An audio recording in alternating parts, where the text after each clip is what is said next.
bienvenidos a Psicometría 1. La planificación es la clave del éxito. Sueña, haz que suceda. Bienvenidos nuevamente a nuestra Universidad Bicentenaria de Aragua y a nuestra cátedra de Psicometría 1, en lo que respecta al núcleo temático número 3. Mi nombre es Oswald Carvajal. De nuevo, les doy la bienvenida. En el presente video vamos a hablar sobre el plan de evaluación del curso para indicar dónde estamos tenidos en este momento, la bibliografía recomendada y hablaremos de la unidad temática 3 y de la actividad sumativa número 3 que hablan sobre o tratan sobre el tema de confiabilidad. Estamos en la semana 7 desarrollando la actividad síncrona número 3. Hablaremos entonces de una sumativa 3 que trata de ejercicios prácticos, vale 25% de la nota y con ello completamos el 75% de la nota de nuestro trimestre. Esta unidad temática tiene como competencia específica analizar la calidad técnica de test psicológico, escalas y cuestionarios, tomando como base los cálculos referidos a confiabilidad y validez. Es una temática que incluye temas de confiabilidad a través de los métodos de Pearson, Kuder-Richardson, Alpha de Colpart, Speed-Brown y de la validez sobre la clasificación de la misma y el procedimiento de cálculo. La bibliografía recomendada la tienen acá. Nuevamente, insisto, por favor, no utilicen Econopedia, Wikipedia o inteligencia artificial. Detecté en los trabajos anteriores muchos trabajos que no están oyendo esta recomendación. Les repito, son fuentes de información no confiables. A pesar de que generan información que puede ser valiosa, sirve para empezar a investigar, no para desarrollar la investigación como tal. Entonces, entrando en materia, nuestra confiabilidad no significa más que la consistencia, la exactitud y la precisión en una medida. ¿En qué medida? En básicamente trabajamos en medidas psicológicas.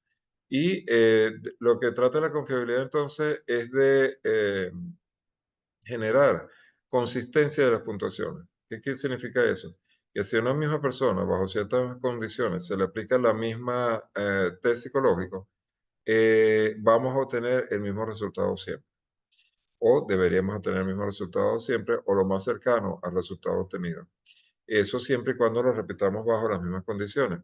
Entonces, cuando hablamos de confiabilidad, hablamos de grado de reproducibilidad, buscando tener el mismo resultado en las mismas condiciones. Y esto es muy importante porque estamos midiendo rasgos en condiciones idénticas que permitan en un momento determinado hacer comparativos. Eh, También se le denomina a este tema confiabilidad de la medida y es un término que se utiliza indistintamente a estabilidad o predictibilidad de la medida. Su importancia entonces radica en que nos permite evaluar un test psicológico y determinar si el mismo es adecuado a lo que queremos medir. Y eso lo hacemos entonces a través de la validación del mismo test. La confiabilidad recuerden que se aplica a instrumentos de medición y esos instrumentos de medición pudieran tener errores. Cuando hablamos de confiabilidad, tratamos de que esa medición que estamos tomando en un momento determinado tenga ausencia de errores. Esto es difícil porque estamos en un campo en que estamos midiendo atributos psicológicos y entonces es bastante complicado. De ahí la importancia de que el test que nosotros analicemos mida en forma estable o consistente lo que queremos medir. De allí en que se utiliza el término como sinónimo de confiabilidad a la estabilidad de la medida o a la consistencia interna de la misma. La confiabilidad, en este caso, la vamos a estudiar a través de 4 metodologías. Aquí hago una acotación. Yo voy a presentar en este momento nada más la fórmula en forma genérica. Voy a tratar de introducir de qué trata o qué se utilizan, pero queda de ustedes la práctica como tal. La práctica son fórmulas estadísticas que van a tener que desempolvar un poquito los libros de estadística para encontrar cosas muy sencillas como una media o una varianza, y el resto es aplicar división o alguna sumatoria. Entonces, debemos practicarla. Sin embargo, con las hojas de Excel, les recomiendo que esta tarea la guarden porque la pueden utilizar en un futuro como profesionales. Esta tarea es muy importante para ustedes como profesionales. El primero de los métodos del alfa de Crouch estima la fiabilidad de un instrumento de medida a través de un conjunto de ítems, o recuerden que los ítems son preguntas en un test psicológico, que se espera que midan el mismo constructo. O sea, vamos a tratar de medir el mismo constructo y estimar esa fiabilidad. Entonces, básicamente, lo que queremos confirmar es que el instrumento mide aquello que pretende medir. O sea, debemos medir la consistencia interna del instrumento y eso lo hacemos a través de este coeficiente. Eh, la fórmula es la que tenemos acá. Alfa es el coeficiente de Cronfeld y si indica o la relación, si obtenemos un valor mayor que 1, nos indica que la consistencia interna de los ítems analizados es alta. Ahora, la forma de cálculo la tienen acá, donde K es el número de ítems. Recuerden, ítems, el número de preguntas en un test psicológico. Ese su I es la varianza de cada ítem y ese su T es la varianza de la suma de todos los ítems. Usted elabora una tabla con la data y va calculando estos valores. eh, le puedo hacer el cálculo del coeficiente de variación y eso me permite entonces obtener una medida. Esa medida siempre va de 0 a mayor que 1. Si es mayor que 1, ya dije que la confiabilidad es alta, pero si tengo una confiabilidad superior a 0,8, ya puedo decir que la confiabilidad es alta. Entre 0,6 y 0,8 puedo decir que es buena, es aceptable. Entre 0,5 y 0,6 vamos a decir que es moderada. Aquí tenemos dos escalas presentadas, no importa. Lo importante es que normalmente la mayoría de las literaturas asume que por debajo de 0,5 es pobre, inclusive inaceptable. ¿Ok?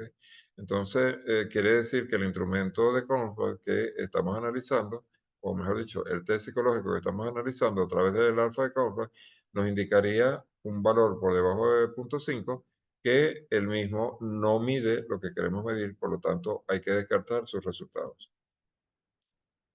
Entonces, la otra medida que tenemos es la correlación de Pearson, que es la medida de la fuerza de relación entre dos variables. Antes entre una sola variable, ahora son dos, y cómo se asocian cada una de ellas.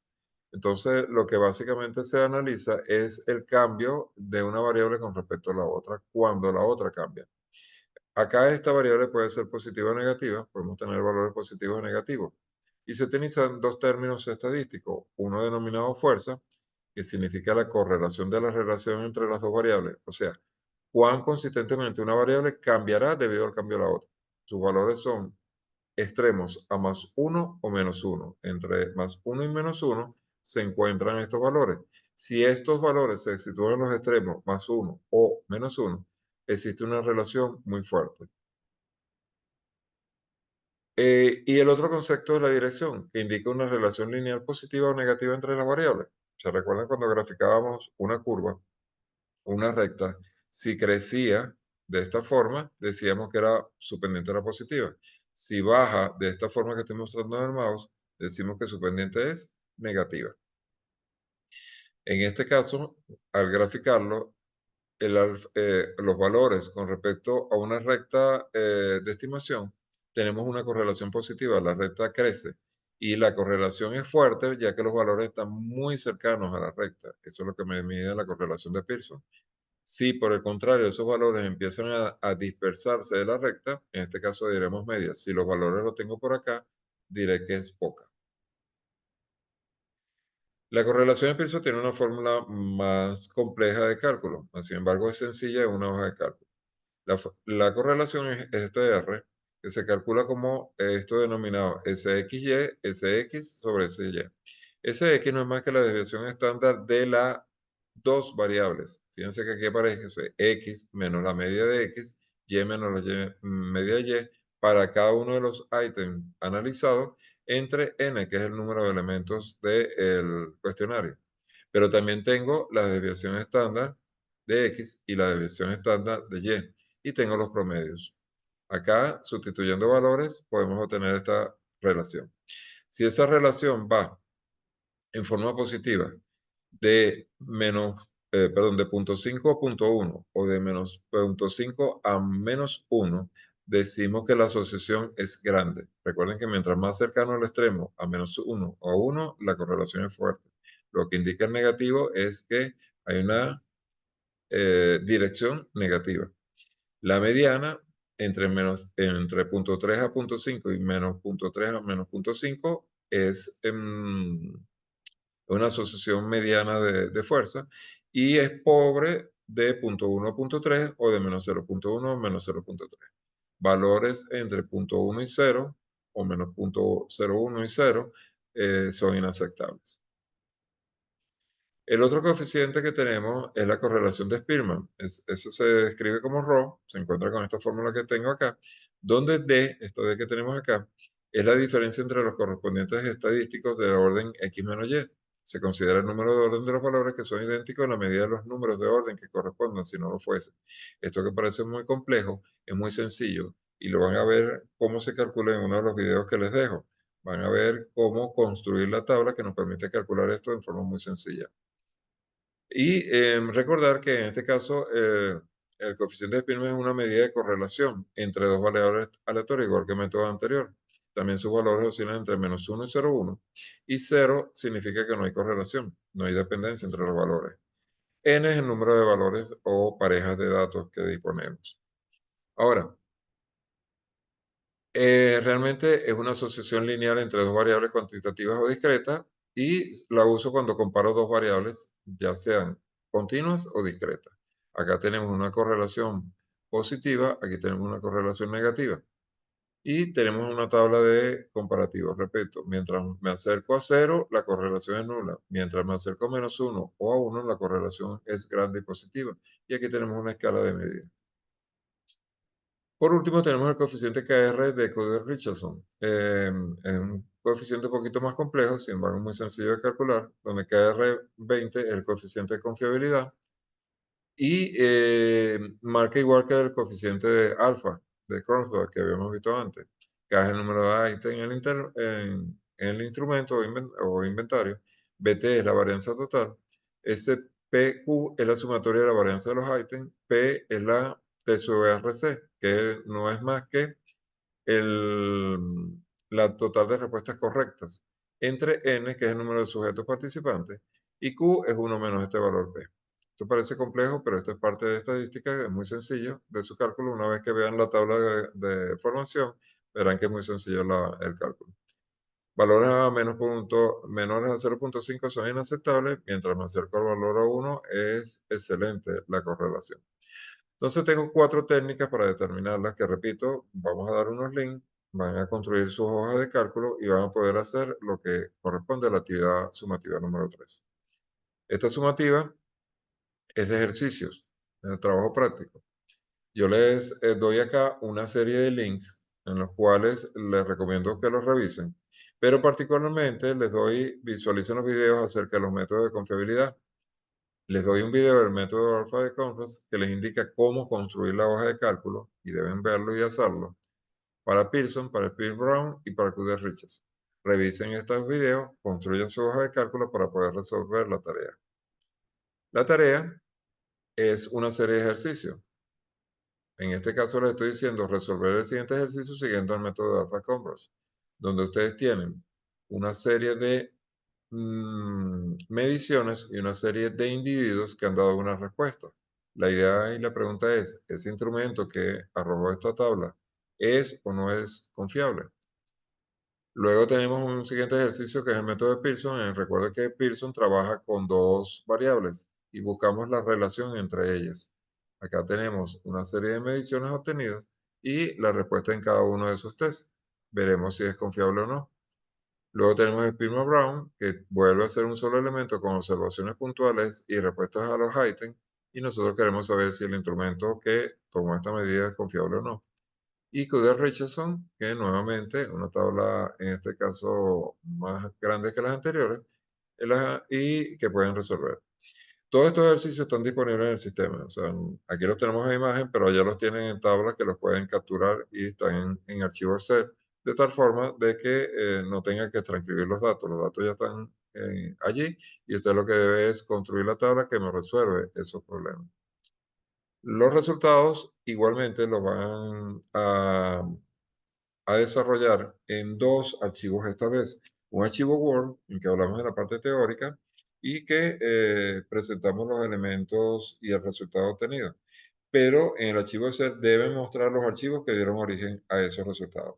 En el archivo Word debe presentar paso a paso cada imagen de cada paso que haga para obtener una respuesta. No me pongan el problema al inicio, el problema al final sin los pasos intermedios. Deben colocar el paso a paso. Y adicionalmente eso, entregar a modo de evidencia el archivo Excel desarrollado. Igualmente, hacen una introducción, una conclusión y las referencias siguiendo las normas de la UVA es la que deben seguir. El archivo Excel solo debe contener un ejercicio por hoja o pestaña, o sea, un solo archivo Word con 4 pestañas porque son 4 ejercicios. Criterio de evaluación. Exactitud y precisión de los cálculos estadísticos vale 25 puntos. Concepto, terminología estadística aplicada al momento de hacer el archivo Word, 25 puntos. Calidad de la información, 25 puntos. Razonamiento estadístico matemático demostrado a la hora de elaborar el trabajo, 15 puntos. Y la puntualidad de entrega, 10 puntos, para un total de 100 puntos, según la rúbrica. La fecha de entrega de este trabajo va del 4/11 al 10/11 y si lo entrega en ese periodo vale el 100% de la nota. Y del 10 al 12 vale el 90% de la nota. Trate de no perder nota, por favor, y entregue dentro del plazo establecido. Cualquier duda, por favor, lo pueden plantear por la mensajería, por el foro de dudas. Tenemos un próximo encuentro síncrono, que sería el último. Pero por la mensajería han visto que les respondo lo más rápido posible de un día para otro o el mismo día si estoy conectado en línea. Trato de responderlo lo antes posible. E igualmente, no se olviden, por favor, estoy plenamente a su disposición. Espero que esta parte de la materia es un poquito compleja porque tienen que aplicar estadística, pero la estadística es muy básica, tampoco es que es tan compleja. Repito, guíense por los videos. Y esto les va a servir de base de datos para tenerlo para su carrera profesional. Entonces van a hacer algo que van a poder utilizar el día de mañana. Para lo cual entonces les deseo el mayor de los éxitos y cualquier duda, repito, estoy plenamente a la orden. Hasta luego.